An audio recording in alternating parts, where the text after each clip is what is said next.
beautiful creatives. Welcome back to Beginner's Mind, Art Mind. And spring has officially sprung here in Vermont, although we do have a pretty impressive snow pile still in front of the house.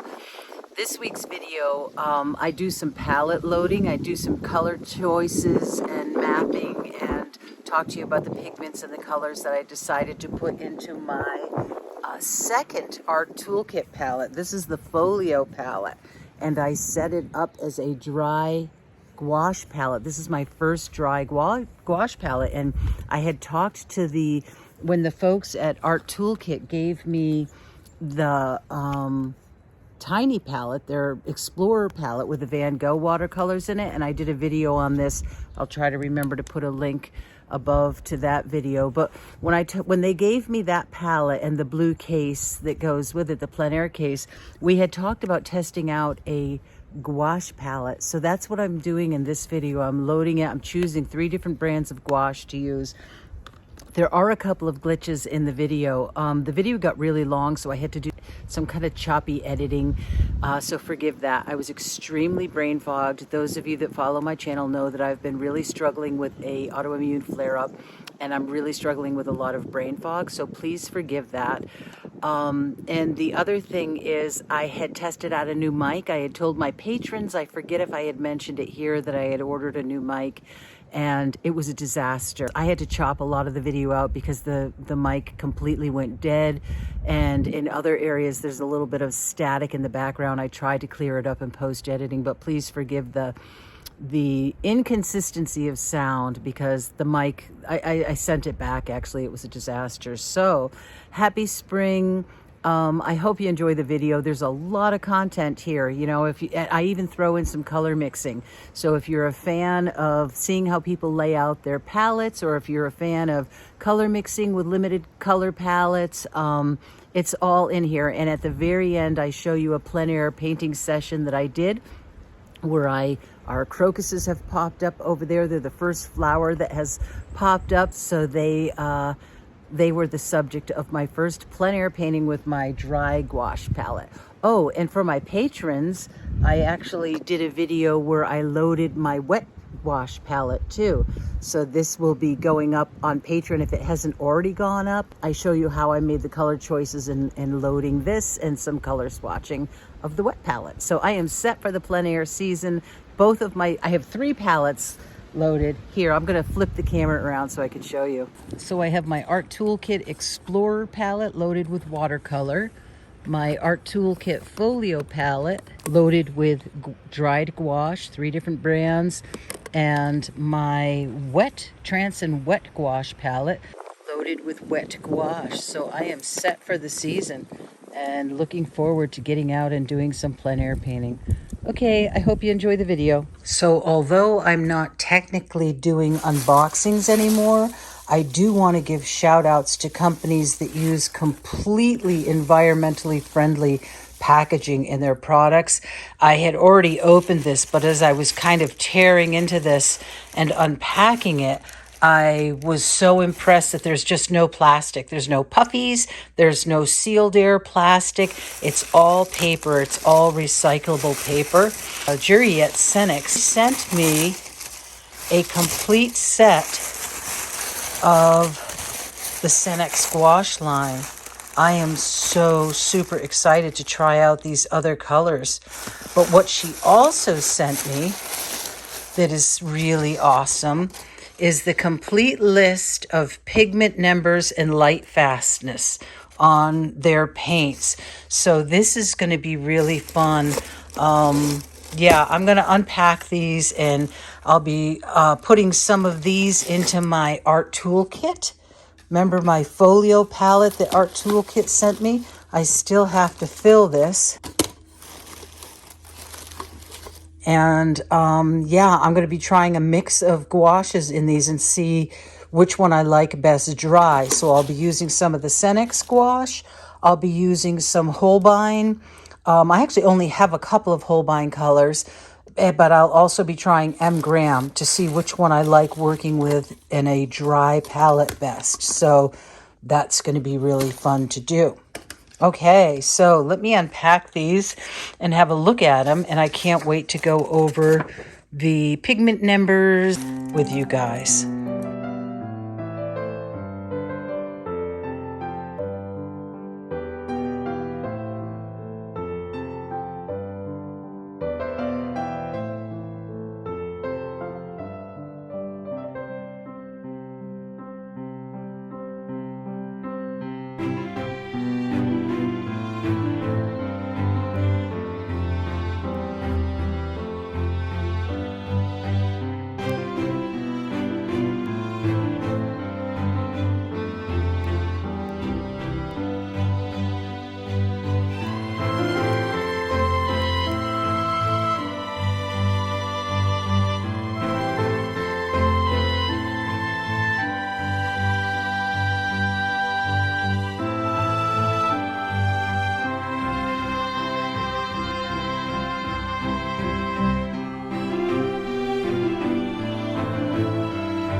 So I need to pick out which colors I'm going to put into my Art Toolkit out of the Senex and figure out which ones I'm going to put in of the limited Holbein that I have and the M. Graham collection that I have. So that is going to be something that I'm going to need to put some thought into.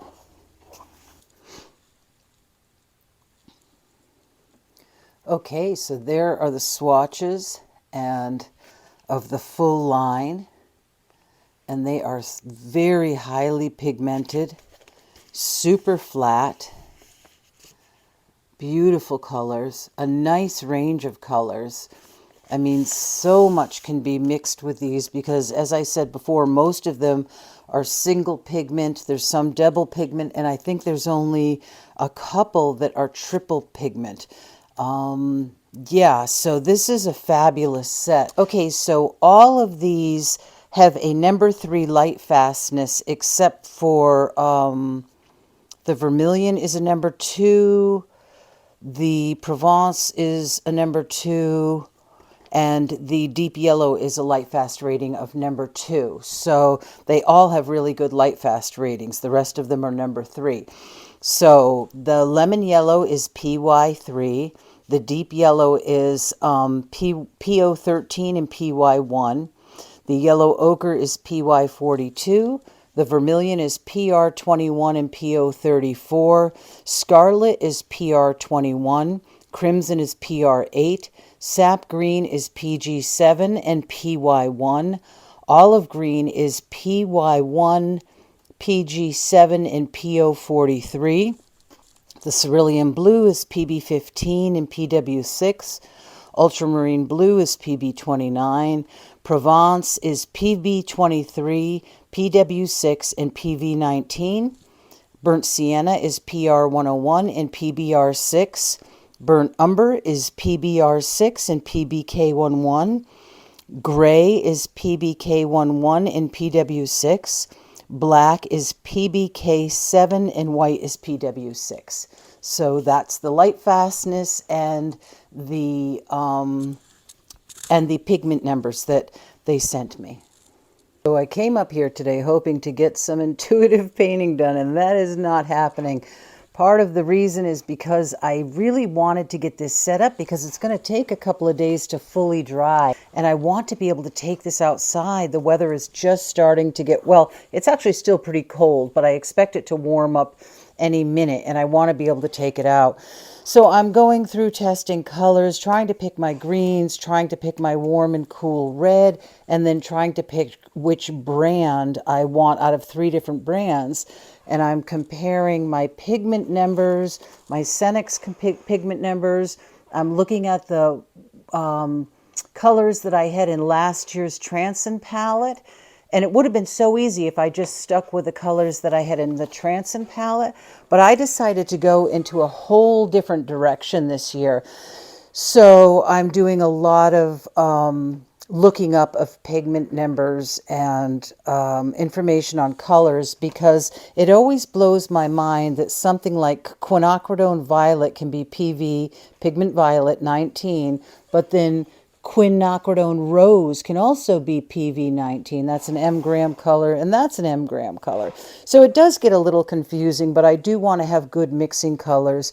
The other thing is, now in hindsight, these extra large pans come in a square size, so 2 squares would fit in each of these. And I really wish I had ordered a pack of the squares, because that would have given me 1, 2, 3, 4, 5, 6 more spaces, you know, for colors. Yeah, I'm really trying not to order anything at this point, but I really wish I had ordered those squares. So, and I don't know how any of these are going to perform as dried pigments. So I'm not going to want to put a whole lot of paint in there, because if they end up cracking and flaking out, it will be a waste of paint. You know, I'll have to take them out. So yeah, there's a lot of what ifs here. I'm getting close to having my colors picked, so as soon as I have them all definitely picked, I will come back on and show you what I've picked. But I'm getting a brain cramp from all of this. This is definitely not my favorite thing to do. I love buying. I know some people love this. Some people's head is really into the pigments and choosing and all that kind of stuff. But I would love it if somebody came in and pre-made my palette for me and just said, here, this is the perfect palette for you.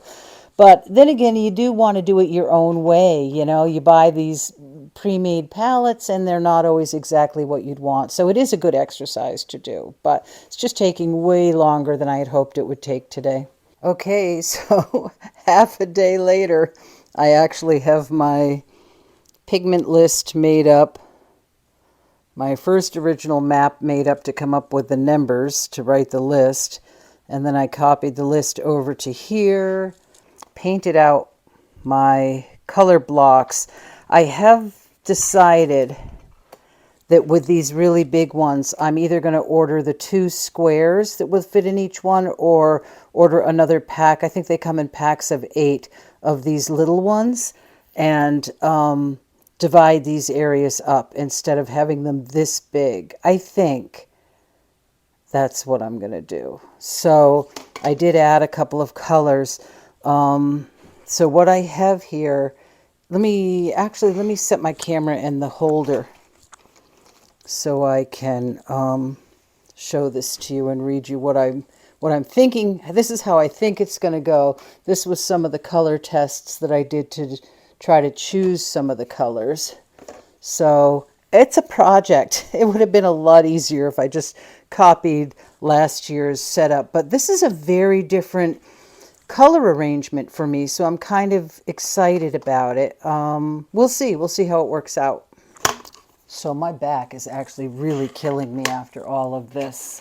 So I'm probably not going to get any paint in here, but I think because I really don't know if these paints are just going to dry up and crumble out when I fill these pans, I think I'm going to fill them very lightly at first and add some of that blending medium. I could add some gum arabic. I'm not sure. I think I'm just going to only try. I don't want to have too many scenarios. I think I'm only going to try the blending medium and then fill these lightly so that if they do crack and fall out, I have not lost a lot of pigment. But that didn't get done today, but at least I got the colors mapped out. That's a big job. So what I have here is the Senex Lemon Yellow, which is PY3. I have Gamboge, which is PY151, that's M gram. I have Yellow Ochre, which is PY42, that's Senex. I have Cerulean Blue, which is PB36, that's M gram. Ultramarine Blue, which is PB29, that's M gram. Aqua Blue, which is Holbein, PB15 and PW6. Scarlet, this is a Senex color. They call it Scarlet. It's when I looked up the pigment number, it was Cad Red Light Hue. So that is PR21. Number 8 is quinacridone rose, PV19, that's mg. This is my mixing tray. Number 10 is one of the long, number 10 is one of these long ones. So like I said, I'm either going to divide it up into the two, they have a size that is 2 squares, or I'm going to divide it up into these little rectangles. So I painted in 2 colors. So this is Senex Burnt Sienna PR101 and PBR6, and this is Senex Burnt Umber PBR6 and PBK1. Then I have quinacridone violet PV19, that's mg. Let's see, number 12, turquoise green by Holbein, PG7 and PW6. And then up in here, I was going to do split this other big tray up again. There's 3 of the big trays that I think I've decided I'm going to split up. So this will probably end up being white. I actually painted the white in, it probably doesn't show. And titanium buff. Let's see, number 14 is sap green. That is a mg color, and it's PG7 and PY110. The next one is Hooker's Green, also mg, PG7 and PY110. This is Terra Vert. It's a Holbein color, PG17 and PG23. This is Permanent Green Light, which is an mg color, PG7 and PY151. And then Payne's Gray, which is an mg color. It's PBK9 and PB29. And then Sepia, which is a Holbein color, and that is PBR6 and PBK6. Yeah, there may be some changes to this, but first I just want to see if it's going to work. But after all that planning and testing and mapping, at least I have a plan, and I will start to load some paints into these so they can dry, and I can take this out and test run it. That's going to be super fun. All right, guys, I hope you liked watching me set this up. I always love seeing the choices that other people make when they set up their palettes and how they map them out, like how they come up with their color decisions. Like I said, this is a really different selection for me than I normally use, so that's fun. That's kind of a fun thing to experiment with. But this hopefully will lead to some fun, spontaneous plein air painting with my dried gouache that I can just sort of stick in my pocket. Okay, so I did end up making some changes. I took out the burnt umber because I can mix burnt umber with the Payne's Gray and the burnt sienna. And I also took out the sepia because then I realized I don't really, got a big shadow across here. I realized also I can mix the sepia with the Payne's Gray and the burnt sienna. So that changed. Something else changed. I forget if I left something else out because I realized I could mix it. But this is how it ended up. And this is what it looks like in the palette. It's really bright here right now. See if I can, there we go. So that's what the finished palette looks like. I do have a hole here where if this works, I will buy a couple of more pieces or a square, a couple more of these or a square to put in that hole and put another color in. But that's what it looks like. So far, the Senex paints are cracking quite a bit. You can see the Senex ones are cracking. I even added another drop of blending medium and some water to those. So the red, I don't know how well the red is showing, and the yellow ochre and the lemon yellow did crack pretty bad. Now, they're not falling out. They did crack, though. And also, I went over it, but some of the Holbein colors did crack. And, you know, I sort of painted over that with water to sort of blend in the cracks, and they seem to be holding their own, but they are cracking. The M-Gram did fabulous. None of them cracked. They just are in there. They're solid. They look great. So this is going to be fun to see how these work outside, playing with them. I may actually just try to wet this down and see how it goes before I head out with it. Okay, so I spritzed these with my tiny spritz bottle and gave them all a pretty good spritz. So I'm gonna play around here and see how they do. So this is the Senex.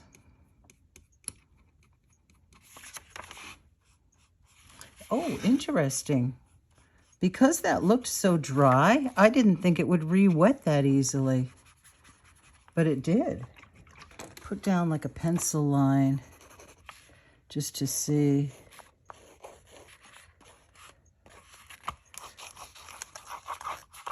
This is just a super quick test.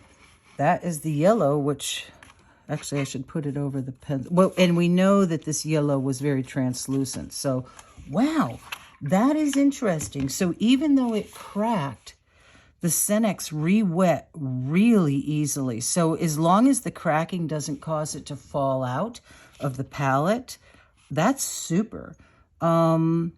Let's see, this is, oh wow, okay, so this is the M Graham and obviously does not need to be wet down that much. This just re-wets like a dream. There's actually too much water in there.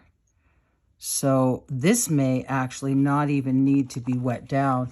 It may just need a wet brush to activate it. This is super interesting. This is not what I expected. Okay, this is another Senex. This is the yellow ochre. And even though you guys saw how cracked that was, even though it's that cracked, wow, it just is re-wetting super well. I gotta say, when I saw the cracks, I was actually thinking I was gonna have to empty these out. Wow. Okay, and this, I should have brought my chart over.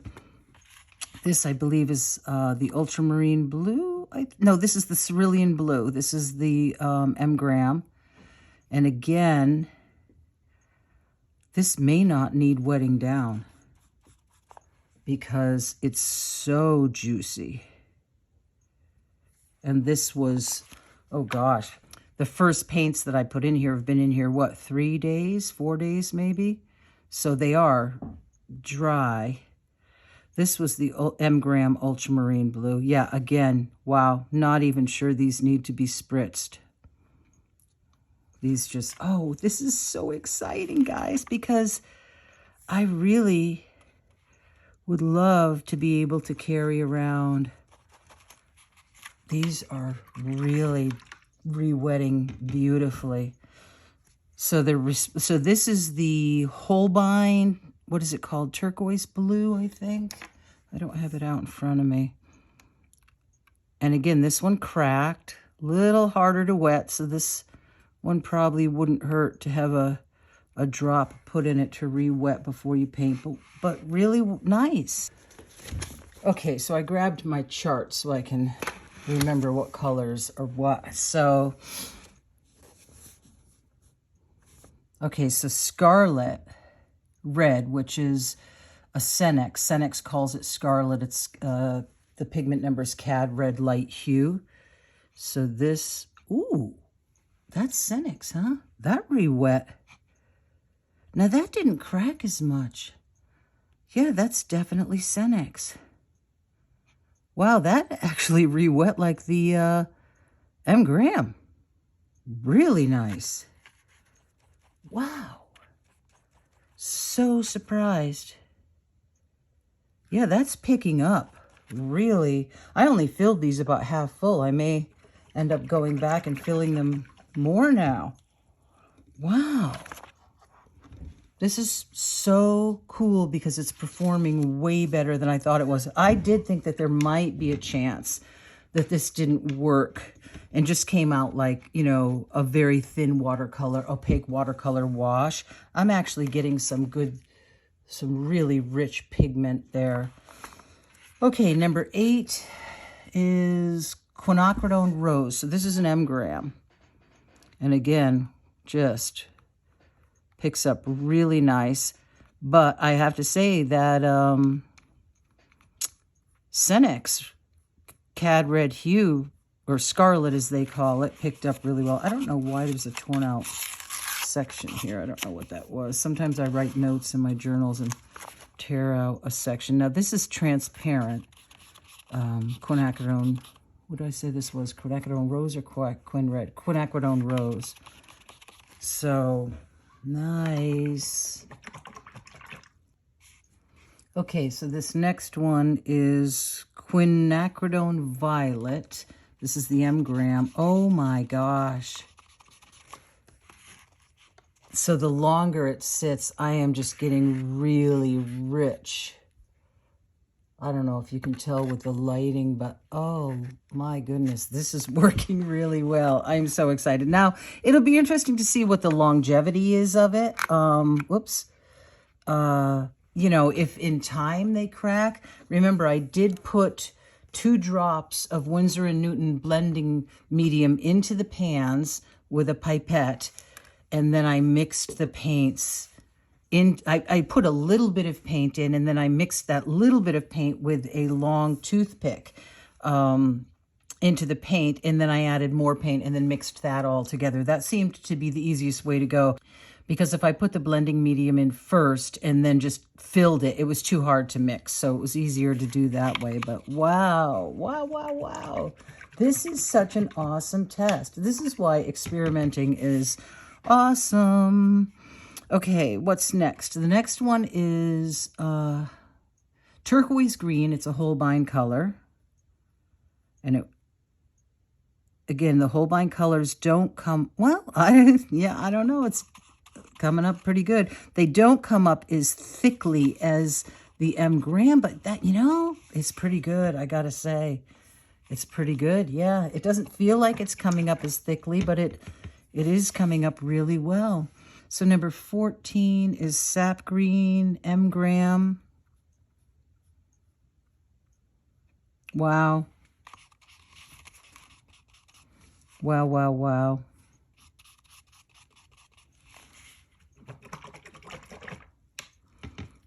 Next one is Hooker's Green, M gram.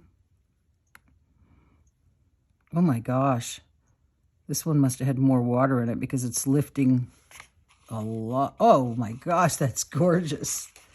That is so thick. The only thing I'm wondering is how the M gram will do in the heat. When it's really hot out, I wonder if it'll get melty. I may have to keep my palette flat, but you know, it's an experiment, so we're gonna learn as we go. Number 16 is Terra Vert, which is a Holbein color. So the Holbein, I gotta say, is doing, now the Holbein, now this side of the palette actually has been in 2 days, I think. Did I finish filling this yesterday or the day before? So this is fresher than this side of the palette. So we'll see how it ages. But right now it's lifting beautifully. And I put nothing in here to keep it wet, like no wet paper towel or sponge or anything. I've just letting it dry out. It only has the blending medium in it. Okay, the last green is Permanent Green Light, and that is a Holbein, I'm sorry, that is a M gram.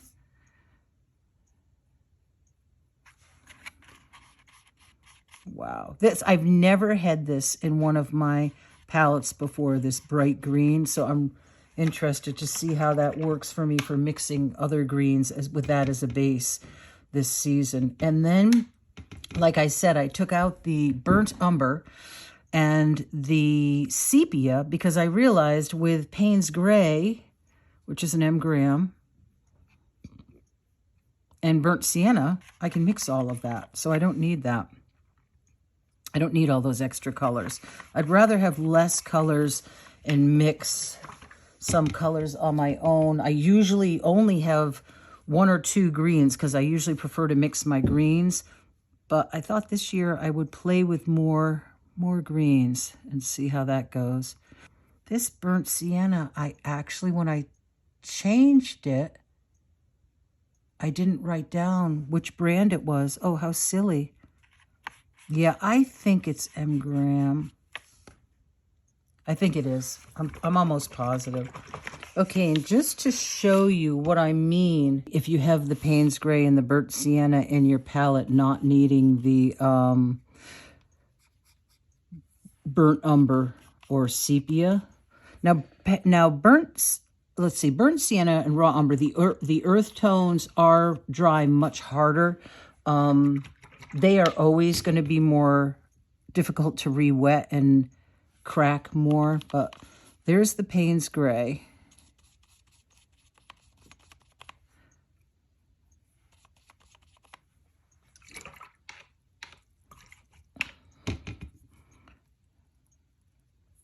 And there's the burnt umber.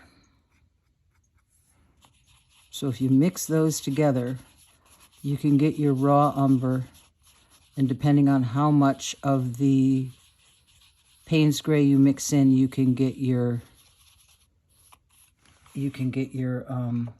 oh, my brain is not working today, guys. You can get your sepia. You can mix, you could even get like a Van Dyke brown, you know. Definitely have to work a little harder to get that burnt sienna out of there, but you can get a big range of very dark. I don't know if that's coming out looking black, but it's actually more like a burnt umber, raw umber, Van Dyke brown type of color. Very dark. Sepia. It looks a lot like sepia there. So, yeah, that's with those two colors. You can even do that to some extent with ultramarine blue. Definitely have to work a little harder to get that out. But that's to be expected in a dry form, in a dry palette. And then take some ultramarine blue. Oh, that's not ultramarine. It's a pretty bright blue, cerulean blue. Ultramarine blue. And mix that in. And you can get a rich dark brown. And it's a little bit more of a chromatic dark brown. So it depends on how much burnt umber you add. But you can get it pretty dark. So 2 ways to get your darker browns if you only bring the burnt sienna. That's a big help. And then you can take your yellow ochre. Okay, so you take your yellow ochre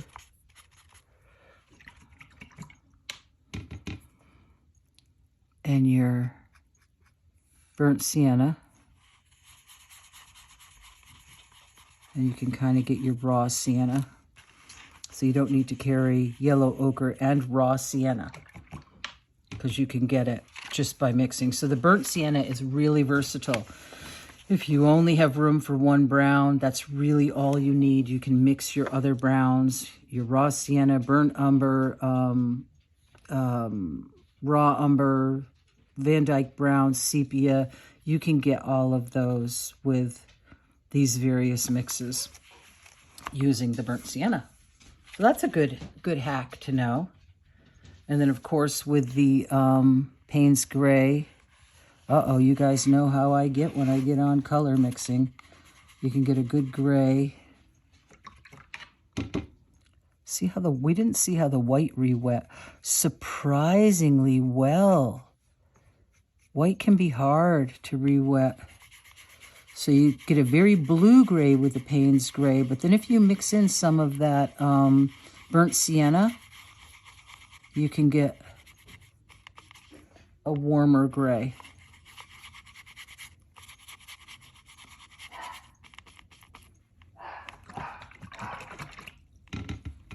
So that's nice. There's your gray. So this is a great mixing palette. I mean, honestly, if you wanted to have this in their Explorer palette size, the smaller palette that I showed you in another video, you could wipe out all these greens. You don't need the greens because you could mix all of the greens. And these are actually just two totally experimental colors I have. These are some turquoise and blue colors that have white pigment added to them. So there's a little bit of opacity, a little more opacity to them. And they're just fun colors that last year I found I was liking to throw this one in a landscape, just some really bright flecks of that in the grasses. And this year I thought, well, it would be really fun to try that with the green, the turquoise green. This is the Holbein, yeah, turquoise green it's called. So those are just total convenience colors, but they should be fun. If you replaced one of these with like phthalo green or phthalo blue, you could mix these easily with white. So you could scale this palette down a lot. I just thought it would be fun to have a bunch of convenience greens and see. I don't usually ever use them. As a matter of fact, I could probably honestly say I never use them straight from the palette. I always end up mixing them with something. Just seems to be the nature of the way I paint. But this, I'm really happy with this. I can't think of anything else that I'm missing. I mean, I think I can get a really good purple with, well, let's try two different ways to get a purple. Let's try the quinacridone rose, and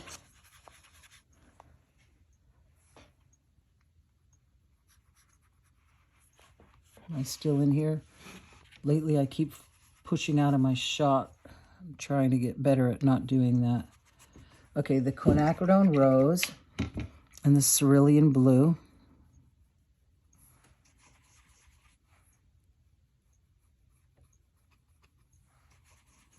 Gorgeous, gorgeous, gorgeous. I don't know if it's too dark or if you can see it. I hope my lights are working here. I'll show it after it dries because it, I'll even add a little bit of white to it. Make like a lavender. And then we can also go with the same red, the quinacridone, the cool quinacridone rose, and ultramarine blue. Whoops, keep going for that cobalt. And ultramarine blue. Ooh, beautiful, deep, deep violet. Whoops, what am I doing? Looking for more of this. Wow, gorgeous. Very deep violet tint. Both beautiful mixes. And then we can also take, so many paths to purple, right? We can also take the quinacridone violet and mix it with any of the blues. So there's the quinacridone violet. First time for me to have quin violet in a travel palette. Kind of excited about that. We'll take the cerulean, mix it up here.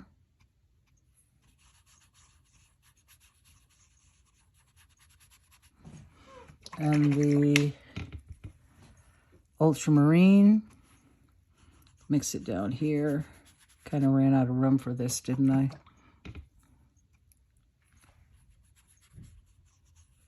Wow, gorgeous, gorgeous, gorgeous. I'm going to try to put that mix up here somewhere so you can see it a little better.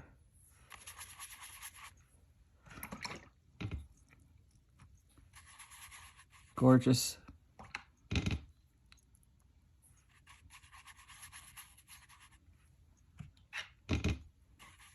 Yeah. Incredibly wide range of violets and purples and lavenders that you can get. And you could get that with either of these. I mean, the cad red tends to make a kind of dull violet, but either of the quinacridones, you could get a gorgeous violet. Okay, and in case you only have the primaries and you don't have these greens to bring, I know a few of you have asked me to do more color mixing, so I will just do a couple of greens So this is Senex's Lemon Yellow.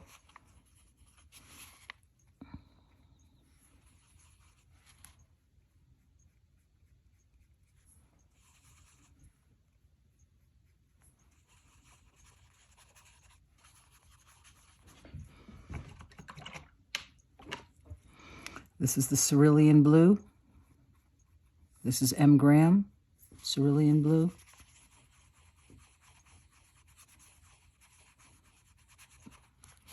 And Ultramarine Blue.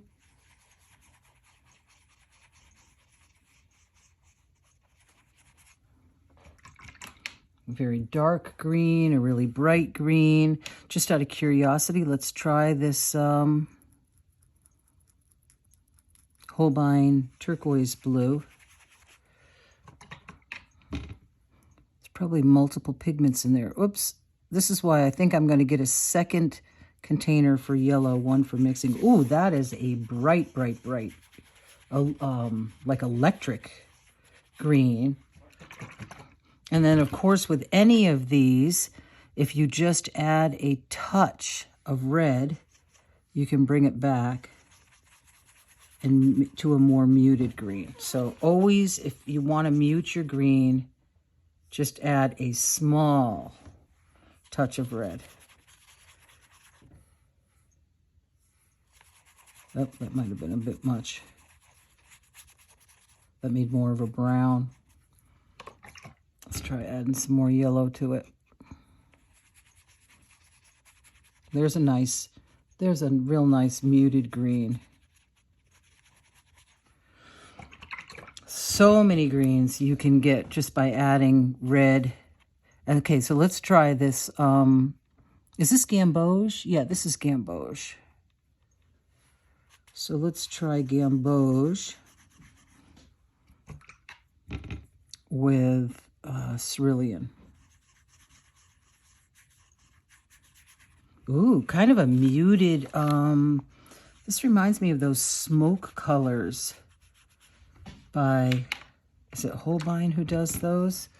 Kind of a smoky green.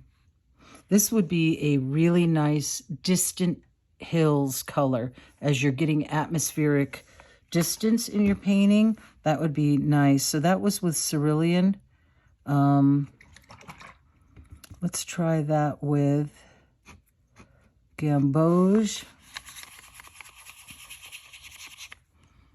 and ultramarine. Ultramarine is very strong. Very muted if you need like a strong evergreen color. You know those shadows in evergreen trees? There you go.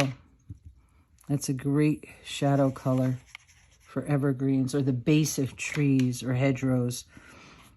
And one last, because I just can't stop myself. This video is going to be way too long again. I'm not going to have time to show you any plein air. I'll have to do that in another video maybe. But this is yellow ochre and cerulean blue.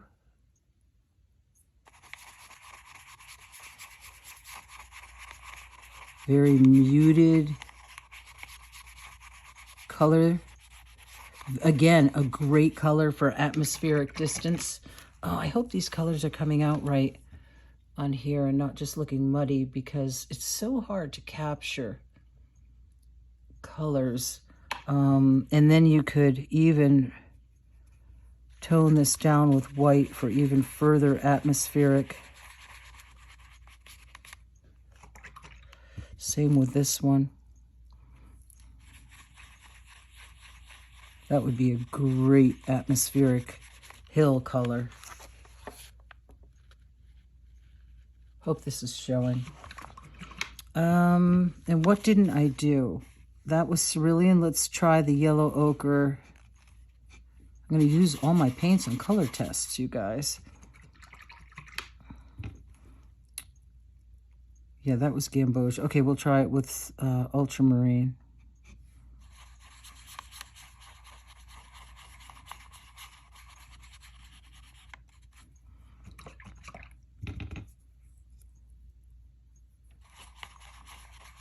Ooh, yeah, another really nice muted green. Yep, see lots of uses for that.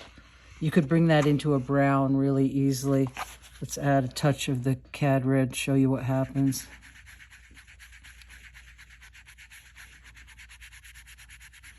Very muted neutral tone there.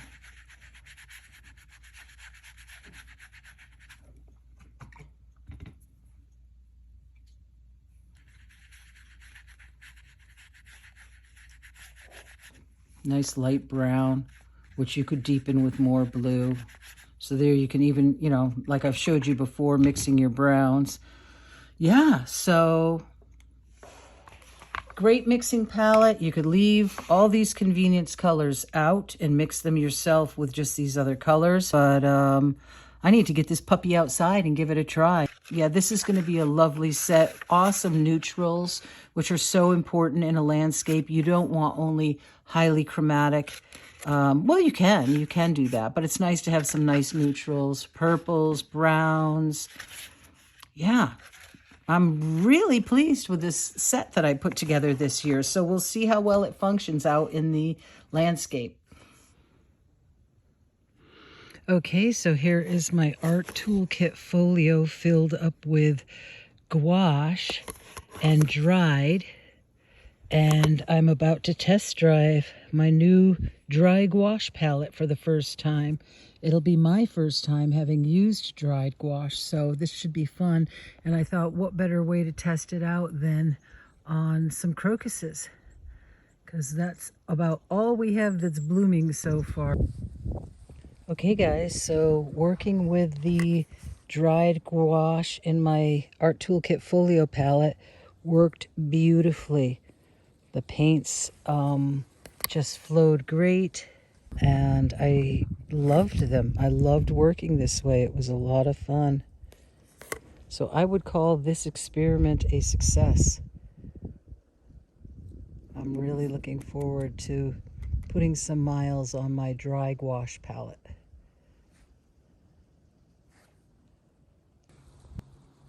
So there's where I was sitting painting my pretty crocuses, and there's the pile of snow out in front of the house. Isn't that crazy that we still have that much snow? Here is my Art Toolkit palette with 3 different brands of paints and using blending medium. I will at some point try filling a pan with the same color without the blending medium to see if I notice difference. For now, I decided to put the blending medium in everything. But yeah, I'm excited about this. I'm really excited about this super portable palette that I can stick in my back pocket with a water brush maybe, and just go. You know, even a sketchbook as small as this. There you go, right? An elastic band around those two and a water brush, and you're off. So I will keep you posted. If you're still watching at this point in the video, type Art Toolkit in the comments below, and I appreciate you for watching through the entire video. I look forward to hearing from you in the comments. Did you like the color mixing? Did you like the swatching? What parts of these types of videos do you like best? And are you putting together a plein air palette for the season this year? And if you are, what colors are you using in yours? Okay, guys, I hope you enjoyed the video. I will talk to you in the next video. God bless and have a great week.